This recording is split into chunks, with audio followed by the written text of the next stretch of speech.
Salute and welcome to the Stories and Cocktails podcast, where you will enjoy an entertaining short story from acclaimed humor columnist Rob Kreider. Story time is the family portion of the show. Then we move on from the stories to the cocktails. This is where the alcohol and the not safe for work portion of the show takes over, as Rob and his wife /editor /muse Sara Kreider are taking some adult beverages and provide you with a behind the scenes recap of what really inspired the original story. Put your feet up, relax, and enjoy yourself a round of stories and cocktails. Cheers. This article is called Kitchen Disposal Disposition by Rob Kreider. Hey, that's me. I'm not allowed to be inside the confines of the kitchen area of my own house. Yes, the same house I send most of my paycheck to the bank each month so we can live in it. That is a house where I'm not allowed to walk through or especially loiter in the general kitchen area. That means I'm not allowed to cook, I'm not allowed to look through the cupboards, and most offensive to me, I'm not allowed to lick the cake frosting off of the mixers. Essentially, I'm not allowed to breathe in the kitchen air. It's a no-fly zone for me. This can be a difficult task, especially when I get hungry, since we keep all of the food in the kitchen. Over the years, I've learned how to survive on my own with a hidden stash of bottled water and Snickers bars in the garage. My wife thinks these supplies are in the garage for a natural disaster. The reality is that the food in the garage is there to keep me alive during times of peace. In order to keep the peace at my house, I do my part to do what I'm told and stay out of the kitchen. And honestly, there are some advantages to being banished from this part of the house. I don't have to do things like dishes, help unload the groceries, or set the table. Essentially, I'm exempt from any and all husbandly duties in the kitchen area. The only exemptions to this rule are the following: killing bugs, taking out the trash, and of course, fixing anything that needs to be repaired. And speaking of repairs, it turns out every 5 years or so, I have to go into the kitchen to replace the garbage disposal. My wife, whom I love, thinks the garbage disposal is a magical place, where anything can be placed inside it and the unwanted items just disappear after about 15 seconds of noise. She assumes the unwanted items are teleported to a faraway place like Mars, or maybe where My Little Pony lives. My wife has no concept of how a garbage disposal actually works. She doesn't understand things like the metallurgy of blades, RPMs, electric motor impedance, or plumbing traps. All she knows is she can toss a 30-pound bag of potato peels, some coffee grounds, and a metal tablespoon into the garbage disposal, and a few seconds later, her sink is empty. Her blatant ignorance of garbage disposal engineering and design was displayed to me just the other morning. I was eating a hard-boiled egg for breakfast. Since I have garbage can exemption for kitchen access, I was standing over the garbage can, peeling the egg and putting the shells into the can. My wife walked in and saw what I was doing and was instantly annoyed. Her opinion is that I'm too stupid, clumsy, lazy, sloppy, and dumb to actually get all of the eggshell into the garbage can. In her defense, there may have been a small crumble of eggshell that had an unlucky bounce off the side of the garbage can and was already on the floor when she walked in. The dog had left me with no assistance and chose not to eat the eggshell. My wife said, "I'd be happier if you ate that egg over the sink instead of dropping shells all over my floor." This confused me, because I'm not allowed to eat over the sink since it's clearly in the kitchen zone. I replied, "Sweetie, eggshells aren't supposed to go inside the garbage disposal." That's when she said it. Everybody knows that eggshells help sharpen the blades inside the disposal. Even the dog, who didn't eat the eggshell because the dog knew she couldn't digest an eggshell, knows eggshells don't go into the disposal. Oh well, I'll get my tools ready.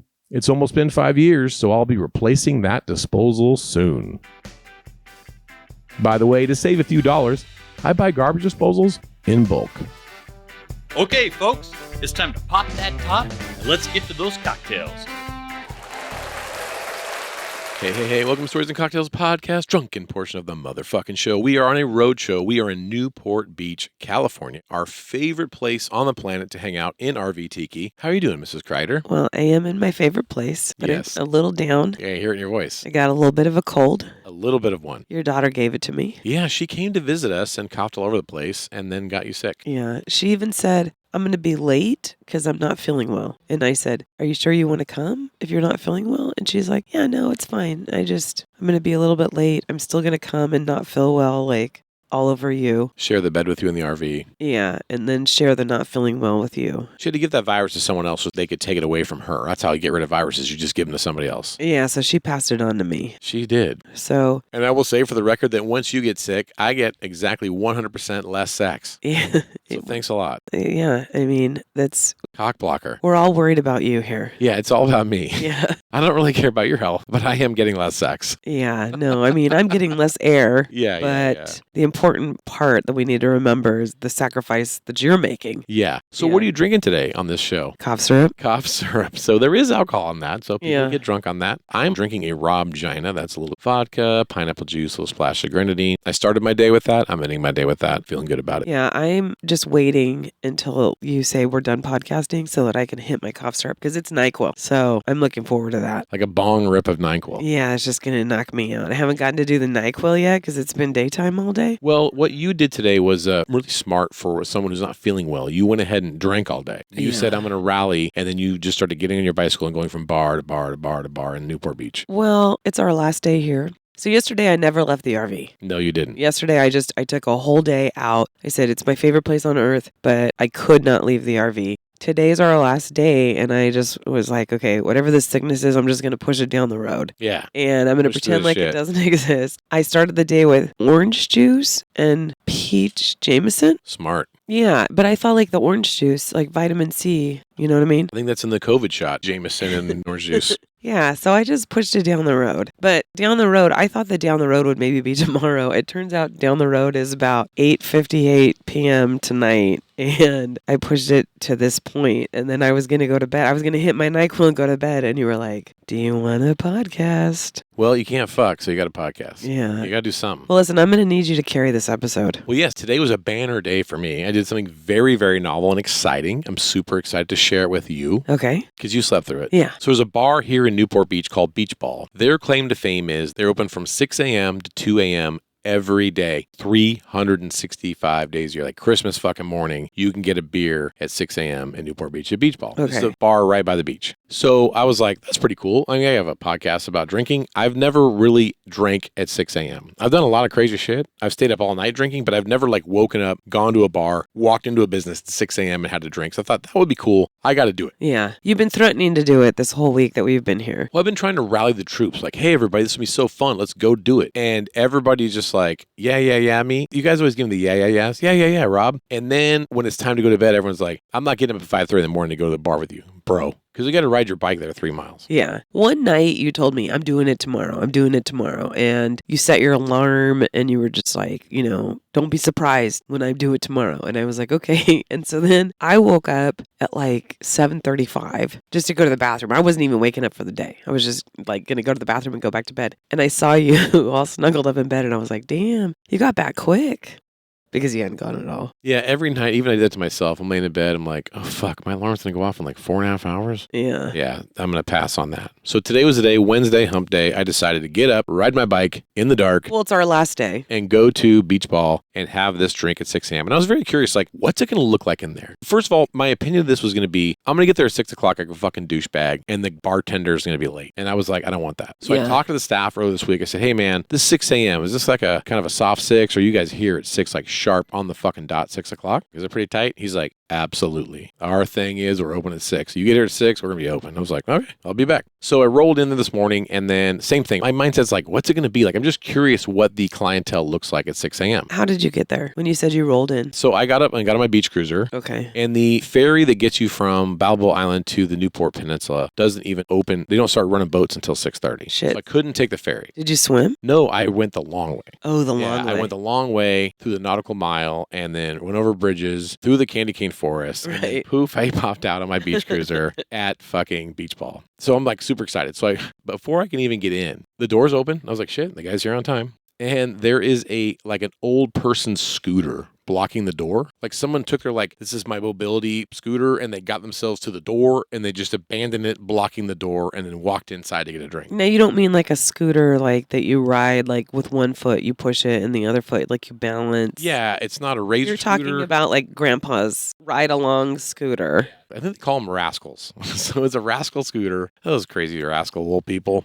I call it fucking fat people at Disney World scooter. Yeah, it's a fat people at Disney World scooter. Yeah. So this guy abandons it in there, and then so no one else in the wheelchair can get in there. So I lock my bike, I walk around, go inside, and sure enough, there's like 6 people in there. There's people in there. They beat me at 6:01. Half a dozen? Are you serious? Half a dozen people are in there. Half a dozen degenerates. You make 7 Yeah, I'm the 7th one. at 6 a.m. Right. drinking at the bar. Everyone's already got a drink. Okay. They're all sitting at the bar. They're watching KTLA morning Wait, show. they already got a... How late did you get there? I was there at 6:01. This fucker was already running. Drinks out. I think these people go every day. And he's like, okay, Ruth, I got your Long Island here. You know, like the bartender's like, these are my people. They come here every day. Okay. 6 a.m. group. Fucking Dawn Patrol. And they were watching KTLA? They're watching KTLA, the stupidest like celebrity gossip about like Justin Bieber's new video and Taylor Swift and fucking Travis Kelce. And they're all just watching it and drinking vodka. It was like some kind of morning show? Yeah. Just those cheesy ass morning shows. Okay. So I was like, okay, man, well, give me a Rob Gina. That's my drink of choice for breakfast. So I sat there, chilled out. And the bartender's opinion of the things was this. He goes, look, most people that are here get here in the morning. Occasionally I get people who never went to bed. They never slept. They'd come in at 6 like, oh, you guys are open? I've been hanging out on the beach all night. Like, let's fucking start drinking. Wow. So he goes, yeah, they'll get in here. And I definitely know that they are just absolutely on cocaine. Like, there's no fucking way you can drink as much as they drink and stay up all night. So he goes, yeah, they come in, they drink a bunch of vodka, they play pool, they go to the bathroom a lot. They're always rubbing their noses. Like, everyone here that stayed up all night is fully on coke. What do they do in the bathroom? They snort cocaine in their nose. Okay. Yeah. So That's where they do it. It's not to go pee. Little line in the bathroom. All right. That group was not there this week. I was not offered cocaine, which is rare for me because normally I'm offered cocaine when I go places with my long ass hair. Yeah. Especially 6 a.m. at a fucking bar that's open. So you didn't see any cokeheads that have been out on the beach all night? No cokeheads. So these were fresh morning drinkers. Yeah, these were fresh not as a people daisy. left over from last night. No, people got their asses up, got down to the bar, and were ready to rock and roll 6 a.m. I was asleep. You were. You missed out. I was on my second dose of NyQuil. Yep. Because I took my first dose last night like at 10, and then I got up at like 4:30, rummaged around in the motorhome, and hit the NyQuil again. Yeah, I kind of heard you last night like a trash panda, just wandering around, like looking for carbs and NyQuil. Yeah. And that put me down. That 4:30 a.m. shot put me down until about 9. Well, the crazy part about it was I saw you at 4:15 looking for NyQuil. And nothing offensive, but listen to yourself. You were sick as a fucking dog. Like, Yeah. I'm sleeping on the other side of the motorhome. I'm as far as I can get to the windshield away from you, and they're in the back of the motorhome because I don't want to get sick. Right. So then you're sick as fucking balls. So I decided, like, okay, I'm going to go to the beach ball without you. Like, you don't want to go. You're sick. I don't even mention it. And I just leave. Well, I like to be invited. So then I came home. You're like, what? You went to beach ball without me? I wanted to go drink at 6 a.m. I'm like, really? I invited you every fucking day we've been here. Yeah, but not You didn't today. go. Today you're sick, and I went without you on our last day, and you're like, how dare you, sir? How fucking Because dare you? today you didn't invite me, and I like to be invited. You would have said, like, I'm too sick, and then you would have said, don't go. No. You're like, I'll just worry about you. I just want to lay in bed and be sick. I wouldn't have said that. Really? I would have said, bring me back a breakfast burrito. Well, that's the next part of my adventure. So I finished beach ball, had my fun there. Well, I decided, like, okay, I'm going to go back to the island. The ferries are open, so I jump on it. Well, the cool part is that these ferries are for 3 cars and like multiple people and bikes. I'm the only person on it, me and my bicycle. And they moved this whole ferry across the channel to get me across. What time was it? $2.25. It's about 7:30. So I'm curious about this, though. Do they keep running the ferries back and forth, or they just have the ferries parked waiting? They're waiting for you. Okay, they're As just soon parked. as I pulled on, they're like, let's go. They didn't Okay. even wait for a car. They're like, okay, you're somebody. Let's fucking go. So for $2.25, that's what it cost one person and a bicycle. Yeah, $2 a person, 25 cents for your bike. And they, for $2.25, they took you across. Yeah. They weren't like, no, we need to fill it first to make it No. worth our while. It was like the fastest ferry ride I've ever had because there was just like, let's go. There's no boats out there. Like nothing happening at the time in the morning. Okay. So then the thing about being married to you is I love you very much, but I get, just like I'm getting 100% less sex with you being sick, I also get 100% less breakfast foods being your husband. You don't do breakfast. No. And you just kind of like slow play me until all the menus at every restaurant change from breakfast to lunch. Yeah. And then you go, oh, I'm hungry. Let's go out. Yeah. So you dupe me for a number of years. And I'm like, this bitch just keep me from breakfast. Yeah, I don't like breakfast. So today I'm like, fuck my wife. She's homesick. I'm getting breakfast. But see, today I also wanted breakfast. This is bullshit. You've never wanted breakfast for 29 years. I wanted to be You invited. didn't want to go to fucking beach ball. And then I came home, you're like, you went to breakfast and beach ball without me? I'm like, bitch, please. Well, okay. I heard that there's, right next to Beach Ball, there's a donut shop. And I heard that that donut shop was open for 24 hours a day. Judy's Donuts, and it is open 24 hours. I was kind of thinking, like, put a coffee in my little cup koozie in my bike, pedal along, drink some coffee, get over there to the peninsula. You go to Beach Ball. I would get a donut. That's like what I had in mind, but I didn't get invited. After I left Beach Ball, I did swing by Judy's Donuts, and I saw they were open. But after you had vodka, a sugary-ass donut, I was like, that will just make me so fucking sick. Forget that. Oh. So I pedaled my little ass down Wilma's patio, got there before they opened, and just kind of walked back and forth in front of the place until 8 o'clock. I bet you while you were waiting for Wilma's to open, you wished you had a donut. No, I didn't. I'm telling you, man, after vodka at 6 a.m., you really just don't want like a bear claw. That's going to be rough on the tummy. So I went to Wilma's. They hooked me up. Great coffee there at the decaf, even though it was early. And I had a great breakfast. Bacon, eggs. I got some real buttermilk flapjacks, which as soon as I ate those, I'm like, I haven't had these since I was a kid. And I ate them like, oh, it's like cake for breakfast, full of fucking butter and syrup. I was sick as a dog. I'm like, I don't think adults are supposed to eat pancakes. So I was like, oh, I got to ride my bike back. So you came home, and I didn't even know you were gone until you opened the front door. Yeah. So then I'm laying in the bed, just waking up from my NyQuil coma, and I hear the front door open, and I'm like, where are you going? Where are you going? And you're like, I just came back. And so that's when I pouted and was like super pissed. Yeah. I was like, how dare you? You didn't even tell me you were going to go. I wanted to be invited. And then we're in the same fucking motorhome. It's so small. I'm like so butthurt. And then you text me a picture of your breakfast. And you're like, breakfast was so good. I'm like, are you fucking kidding me right now? You're texting me a picture of bacon and eggs and you didn't even text me? No, I texted you a picture of fucking pancakes. The first pancakes I've had in 29 fucking years being married to you. Well, there was also bacon and eggs. And I was like, what'd you bring me? And you were just like, I brought you this picture. Yeah, I thought it was funny. I was like taking photos. I'm like, look at my little morning adventure. I will say one thing about this. When you go drinking and then you ride your beach cruiser back towards the ferry, what you find out at 7 in the morning, all the beautiful people who are in shape are running. They're getting up and they're running down the boardwalk, and you're just drunk swerving your bike from Beach Ball Bar. I'm like, we're on different paths. Now I know why you didn't invite me, you fucking asshole. Oh, why? It's just so you could just look at all those people running. I just like looking at dudes with their shirts off running. And chicks in their yoga pants running. Their Lululemons. Yeah. I didn't even notice them. Didn't even see them. You're just like, I left my wife at home so I could just ride my bike behind all these people running. Just look at these asses. Just look at these asses. There was a lot of ass out Just there. have like a wandering eye and no bitch is going to Nobody- tell me not to look. Why are you looking at that? She's too young to look at. Yeah. That may or may not have happened. You'll never know because you were asleep. Oh, I know. You were high on NyQuil. That's why I was pissed.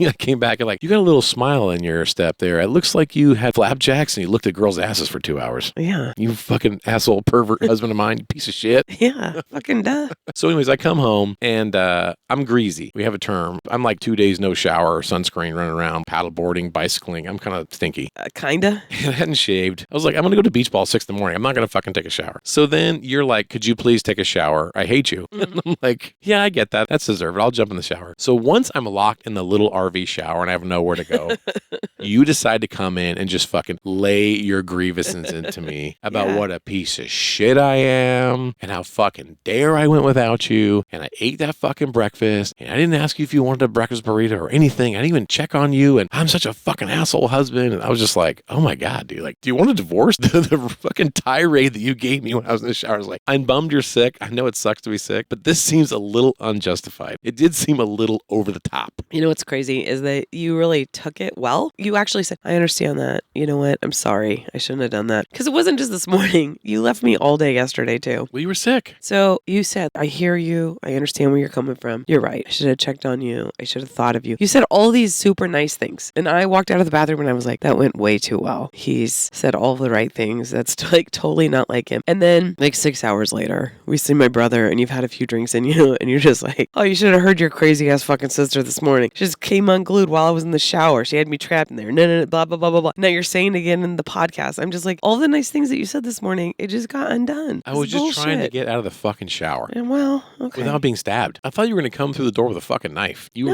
were unglued. I just wanted you to hear, where I was coming from. Good communication. Good communication. I didn't want to carry around that chip on my shoulder all day long. So I was like, look, it's our last day. I'm going to rally. I'm going to push this sickness down the road. I'm drinking some orange juice with some peach JMO. We're going to seize the day. I don't want to carry around this anger all day long. So let's talk it out. I don't know if that's really talking. That's just you yelling at me about what a piece of shit I am. I was like, let's talk it out. I'm going to say my piece and you just say sorry. That's And how we then talk. You responded. You did communicate back, and you communicated how sorry you were and how I was right and you were wrong. And I was like, sweet, let's go on our day. I was sorry that I came back so early. So yeah, so I thought everything was good. I should have just stayed at Wilma's and had fucking and then I lunch. found out you were carrying around a chip on your shoulder all day. I think what I said to you specifically was like, baby, I know you're sick and that sucks. I know you're bummed because you're missing out on some really good time here at Newport Beach, but that's not my fault and don't take it out on me.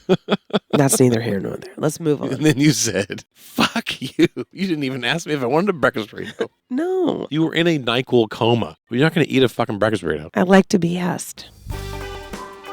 Hey friends, I wanted to take the time to thank each and every one of you for listening to our stupid little drunk show, especially those who were kind enough to go on Venmo and throw a couple bucks our way to buy us a round of drinks at Stories and Cocktails. And if you want to help out the show, subscribe, like, and comment on whatever streaming platform you use, or all of them. Jesus, I sound like a 12-year-old YouTuber. And if you do buy us a round of cocktails, I promise we will put those drinks to good use and give you a shout out on a future episode. All right, thanks folks. Let's get back to the shit show. I don't want to talk. I'm sick. You talk about the story. Let's segue to a story where you were asked about whether you should put eggshells in the fucking garbage disposal. Let's talk about a story. It was published in the Santa Maria Sun. It's called Garbage Disposal Disposition, published July 18th, 2018, about how you don't really understand the mechanics of a garbage disposal. Okay, so for reals, I honestly remembered being told that eggshells sharpen the blades. And then one of our friends is a plumber. I was like, hey, you're a plumber. Eggshells sharpen the blades, right? And they just fell off their bar stool laughing so hard at me. And they're like, no, don't put eggshells in the garbage disposal. So I'm going to give you that. Yeah.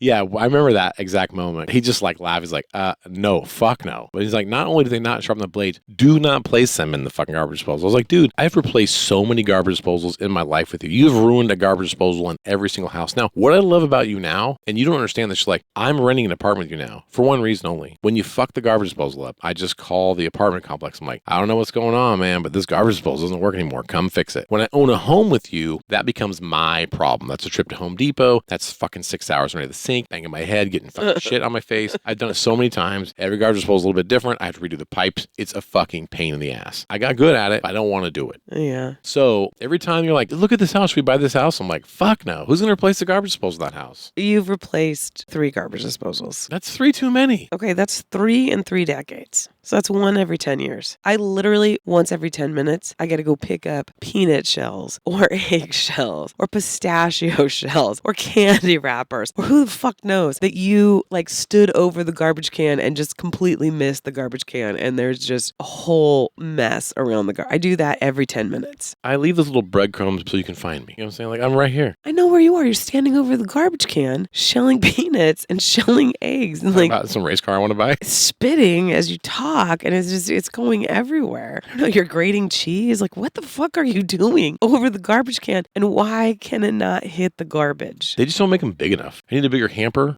And I need a bigger garbage can and a bigger toilet. If I know. these things were all bigger, I would leave left shit on the side of things, literally. You also need a bigger plate because the same thing. Yeah. When I pick your plate up off of the table, you could see the plate imprint because it's just like this clean, round imprint. It's like a plate stencil. Yes. And the rest is just like crumbs. And I mean, there's shit around your plate. I'm like, is this a graham cracker pie crust? Like, we didn't even have fucking pie or graham crackers. What is the shit that's on the table around your plate? I could use bigger plates, too. Yeah. I'm trying to make you a I bigger could wife. grow the bigger butt, too. Yeah. Same. They're making the same joke. See? We're meant to be together. Okay. Just don't talk to me in the shower anymore. All right. We can get along forever. All right. All right, Mrs. Kreider. So we're going to do something new on the show. It's called the lightning round. I'm going to give a series of subjects. Okay. And you're going to talk about them and what they mean to you. Okay. Okay, there's a rumor that one time we were in the RV tiki and you said, something smells in here. Yeah. And I said, no, I don't smell anything. Yeah. I do not smell anything other than something there. Because when you say something smells, that means it's a problem for me. You know, I got to pull the shit or look under here and fix that. You just always want to fix stuff. So I always just say, I don't smell it. Like, no matter what you say, I'm just like, do you see that? Nope. You smell that? Do you hear that? Nope. Because anything that you see, smell, or hear is my fucking problem to repair. Well, the issue is, and this kind of goes back to the story, that you're not allowed in the kitchen. You're not allowed in the kitchen, in the house, in the apartment, in the RV. No one wants you in the kitchen. No. We use this RV, you and me, but you also go off and you use this RV with the race team. Yes. And you're not allowed in the kitchen. Like, they even know Rob doesn't go in the kitchen. So you let like the other race guys in the kitchen. You make them cook for you. You make them. They cook for me. They fix my car. It's a good crew. I come in after someone else has been in my kitchen. Nothing is put away where it's supposed to go. Nothing is clean as it should be. And your immediate thing is to like blame them. And I'm just like, dude, I didn't let them in here. You did. So it's an issue. So when I say something stinks in here, and you were the last one to use it with the race team, I have to immediately deny it because I'm like, I can't admit that the race team left dirty socks in here or 6 greasy dudes in here for 3 days. Right. Made it stink. So I'm just like, no, I don't think it stinks. So you just start gaslighting me. Okay, I gaslight the fuck out of you. You're just like, no, I don't smell You're it. crazy. Yeah. This smells fine. The race team didn't fuck it up. I say, why is there like this food crusted on this plate? Like, didn't you guys wash it? And you're just like, who, what guys, what plate? You just deny. So we were camping for like 3 or 4 fucking days. And I kept saying, it fucking stinks in here. It stinks in here. It stinks in here. But I rarely use the oven. Rarely. Because it's too hot. I don't want to cook. I get scared to turn on the pilot light. I don't like lighting the pilot light. So I could go a whole camping trip and never turn on the oven. Right. We're about 4 days in. 4 days in of you saying like, do you smell that? Yeah. You smell that? I'm like, nope. No, we're 4 days in Don't of smell me shit. saying, do you smell it? But we're probably about 6 weeks outside of the last race when you had the motorhome. 6 weeks since me and the boys used it. Yes. And then 3 days into our camping trip with Yeah. the alleged smell. So I finally opened the oven because I'm going to cook something in the oven. You're going to cook some food for us. And I have to open it to like fresh food. pilot light. And inside the fucking oven, I find breakfast burritos that you guys left in there. Just covered in fucking mold. And they had been in there for like 6 weeks. And they fucking stunk. Fucking foul. It was disgusting, man. And then I was like, oh, I smell that. And I'm just like, That smells terrible. like, who left these in here? What is this? Wasn't me. And then, yeah, you start to just like, oh, well, did you cook some breakfast burritos for us? I'm just like, I'm like, no. you must have done that. motherfucker. No. Yeah. I mean, who even uses the oven? You. The race team. So why don't you get in the shower and I'll yell at you about this? I'll never shower again after today. Like, you should take a shower. Fuck no. I'll be trapped in there getting beat on. Verbally abused. Well, clean out the fucking oven when you're done using it. Well, the thing is, when that finally happened, when that plate of disgusting, moldy breakfast came out and it smelled foul as hell, I was like, oh, yeah, I have smelled that. That does smell something. Something's awry. I don't know what it is, but it doesn't smell good. So fucking disgusting. What sucks about that was that my biggest fears came true because I didn't want something to be a problem that I got to fix, and also that was caused by the fucking racing team. So then ultimately, it was a total lose for me. You're like, I knew I smelled something, you gaslit the fuck out of me, and it was your fucking racing team that did it. Yeah. I was busted. So that wasn't great for me. You didn't have to fix anything. You just had to get the moldy breakfast burritos out of the oven. I didn't know it could be a dead rat on the floor. Who the fuck knows what's going on? Right. So instead of like investigating it, you're just like, I don't smell I'll it. just ignore that. Ignorance is bliss. Yeah. I'm like, I don't smell that. That's fine. It's fine. All right. Well, this is a fun game called Lightning Round. Lightning round, yeah. So next subject, ready for lightning round. Is it something else that's going to totally trigger me and piss me off? Yeah. Okay. I'm going to say a line to you right now. Why don't you get a real bike? Oh. That doesn't piss me off. We heard that today. So we're riding our bikes and some like 13 and 14-year-old boys rode by us and just yelled, get a real bike. And we were both like, this is a real bike. I'm like, this What? isn't an e-bike. It's not a bullshit bike. We were so confused. This is a beach cruiser. It's a 1-speed beach cruiser. We're actually riding at the beach. It's about as legit as you can get as far as bikes go. Yeah. So for someone, 14-year-old kid is screaming at me, get a real bike. Yeah. I was confused. Now, that was karma for me. Yeah. Because back in the day when we rented houses here, right on the boardwalk, people just walk by and ride bikes all day long, back and forth, back and forth. And rental people, you just get whatever bike you get. And so I thought it was very funny when I would sit outside drinking a beer and a kid would ride by on a gendered female bike. I would just say, girl bike. Now, I taught my nieces and nephews, this is a fun game. Sit outside, and when people ride by and they're on the wrong bike, you just yell, girl bike, as loud as you can. I was never a part of this. You hated this. Every single time I heard you guys were doing it, first of all, I wasn't out on the patio when you did it. Then when I heard about it, I came running out of the patio, telling you how fucked up it was, telling you how wrong it was, telling the kids, don't play this game. This is not nice. Everyone's just trying to enjoy their day and ride a bike. It doesn't matter if it's a girl bike or a boy bike. Trying to teach the kids lessons. And you're just behind my back, just Girl bike. The thing Girl is bike. that it's fucked up as it is a hilarious game. Because when you find a 25-year-old dude who just like found out that when everyone grabbed a bike out the back of their fucking porch and go to the bar, he ended up with a girl's bike. And he's like, yeah, whatever. I just want to get to the bar. Who cares? It doesn't matter how the bike frame is shaped. It's the dumbest thing that we've gendered bikes. But when another person yells out, girl bike, they fucking hate it. I mean, people used to react insanely about it. This is not my fault. I'm not the one who designed bike frames when girls wore dresses so they can get their legs to the front without having to raise their leg over the top like a man. And they've continued that design for 100 years. But it's just funny to say girl bike. Well, so today it was karma because 2 kids made fun of your bike. Get a real bike. And you didn't like it. Girl bike. Yeah. So anyways, I want to publicly apologize to anybody who was yelled at once by me at Newport Beach when you just heard me say, girl bike. And then you were on maybe your aunt's bike, and that's a bummer. It wasn't cool. Especially like 15-year-old boys. They really took it hard. They just see them blush in the face. They're so embarrassed. Yeah, It's no. the dumbest fucking gag, but it's So fun. mean. It is so fun to play No. girl bike. It's actually a game. Girl bike. No. I almost got punched in the face once. Good. One time a guy is like, fuck you. And I was like, You- I deserve that. Would have deserved it. I just ran and jumped in the shower. Today you were on a real bike, and I don't really know why the kids made fun of you, but I'm glad they did. They did. All right, lightning round.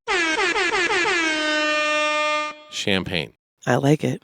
Yeah, you do. Mimosas are good. So we bought a shit ton of champagne for a party, My retirement party from the CHP. and we didn't drink it all, and then we had to leave. We got kicked out of the venue. Yeah. They said, I'm not saying you got to go home, but you got to get the fuck out of here. You don't rent this place till 10 o'clock at night. Now leave. So we said, well, we can't let this champagne go to waste. And it Yeah. was one of the big, like, Costco bottles. Magnum. It was a There were Magnum Magnum bottle. of champagnes. Yeah. Multiple Magnums. So we took it out on the street, and we started walking to go to the bars. Outlaw Tavern in Clovis, California. And then the bar was like, you can't bring in that open Magnum bottle of champagne. We said, no problem, bro. And we just set it down on the nearest garbage can. We're not going to litter. We just left it there. Yeah, we threw it away. We didn't put it in the garbage can. We just set it on top of it. Because it was so big. Yeah, Like, it probably wouldn't even fit in the fit. garbage can. Yeah. Yeah. It was huge. So we just left it there. We went about our night. We closed that bar down. Yeah. So it's after 2 a.m. It's probably about 3 hours later. Yeah. We walked by that trash can, and that bottle of champagne was still there.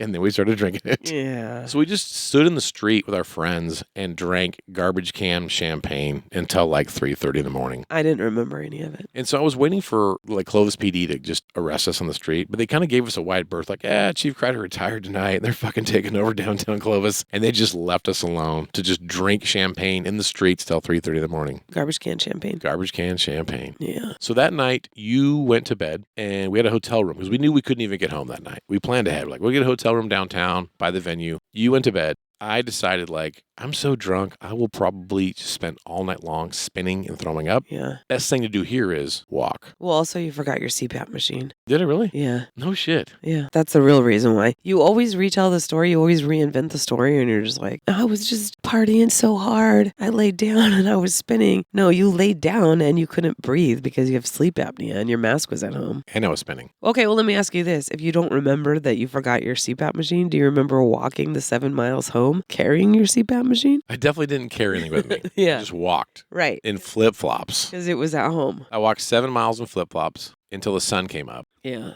And similar to today, when I was awake and drunk and people were jogging, Yeah. same thing happened to me. I was walking back to our place and people were jogging in the morning. And I saw a guy who knew me. He's like, Rob, what's up? And I was like, I haven't gone to sleep yet and I'm still drunk. So you're in a better place. You got to get up a little later after the people are done working out. Okay. So is the lightning round just all the bad things we've ever done? We're just bad people? I don't know if we're bad people. I mean, yeah, sometimes I yell at little kids and say you're riding a girl's bike. And, you know, sometimes we drink champagne in the streets off a garbage can until 3:30 in the morning. Shit happens. That's how it goes. Sometimes you leave Brexpios in the RV.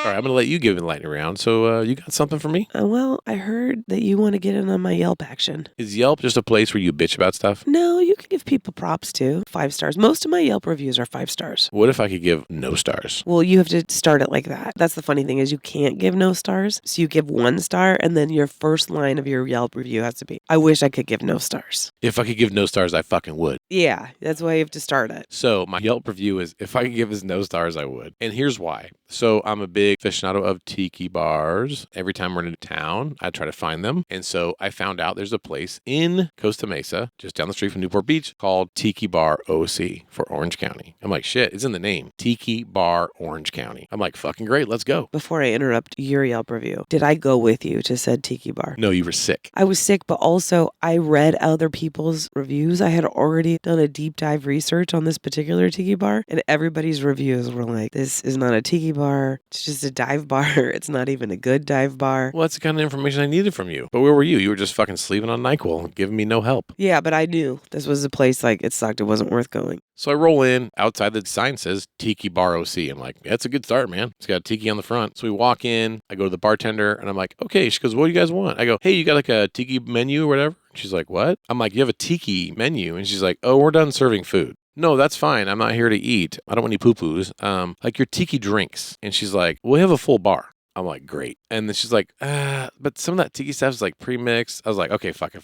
You know what? Just give me mezcal and pineapple juice. And she's looking around. She's like, oh, we don't have mezcal. I'm like, okay. What do you have, lady? Come on. What this place sucks. I'm like, okay, then just give me fucking reposado, tequila, and pineapple juice. So then she pours the tequila, and then she can't find any pineapple juice.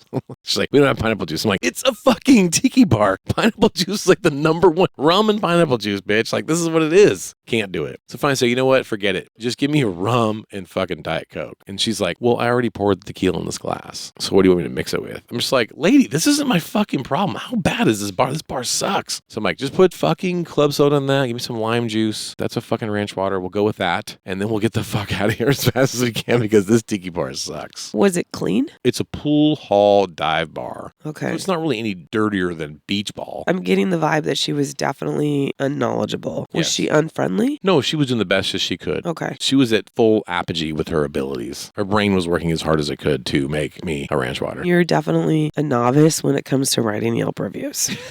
Yeah, there's things you have to key in on. Service, cleanliness, ambiance, and then you get into like the details of like whatever it is that they're providing. Like, did they provide it well? Like, did it taste good if it was a restaurant? Was the service fast? Then you get into the nitty gritty. But like, I mean, you didn't hit on ambiance at all in your review.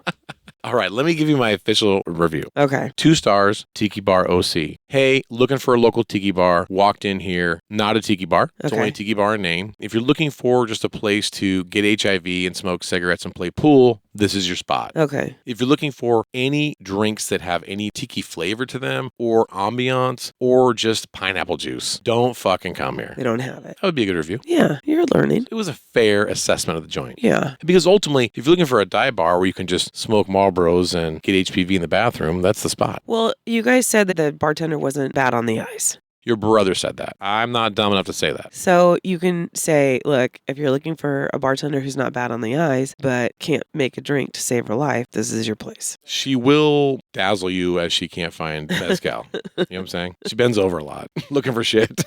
I can't believe she poured the tequila and then told you we don't have pineapple juice and then still wanted you to drink the tequila. Yeah, when I wanted to change my order, she's like, can't do it. I'm just like, lady, pour that in the fucking sink. Yeah, you went there. Yeah, well, I won't ever again. Yeah. And I don't mean that to be disparaging to Tiki Bar OC because it's a bar. The bar part is correct. I just don't think they should name it Tiki. Well, bar OC was taken. Yeah, beach ball was already taken. You know, that's karma. I was sick. You guys went out without me. That's karma. True. We had a whole big beach bro adventure without you yesterday, me and your brother. Just going to beaches and going to rooftop bars and tiki bars. And we brought you back some NyQuil, though, and put you back down. Can I take it now? Is it time to give you your little bit of NyQuil now, honey? Have you reached your NyQuil? Can I please go to bed? You want to just drink NyQuil on the show and go night-night? Can I please go night-night? All right. Well, thank you, Mrs. Kreider, for enduring this show. I'm going to raise up my Rob Gina, and you can raise up your little plastic thing of NyQuil. Oh, yes. And we'll cheers to the green shot and go to bed. Yeah. Cheers. Cheers. And that was Last Call. You did it. You survived an episode of Stories and Cocktails. But did Rob or Sarah's liver survive the show? I don't know. Tune into the next episode to find out, to enjoy some more stories and some more cocktails. By the way, if you want to support the debauchery of the show, then buy the host their next round by Venmoing a couple gold doubloons at Stories and Cocktails. Back in the day, a gold doubloon was only $4 Spanish. Who knew? Well, folks, I'll be right here behind the bar, cleaning the glassware and awaiting your return to the Stories and Cocktails podcast. Cheerio, friends.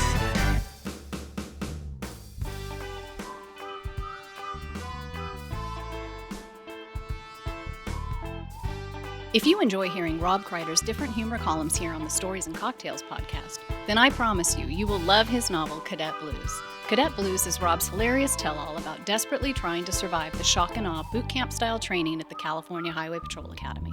People from all different walks of life have come to love this book because Cadet Blues is simply a crazy good read. Heartfelt, inspiring, and damn funny. It's available in paperback through Amazon, eBay, or cadetblues.com, where you can get free shipping and a personalized autographed book. Or you can download a digital copy of Cadet Blues from Amazon Kindle, Barnes & Noble Nook, or Apple iBooks. Do yourself a favor and check out the novel, Cadet Blues.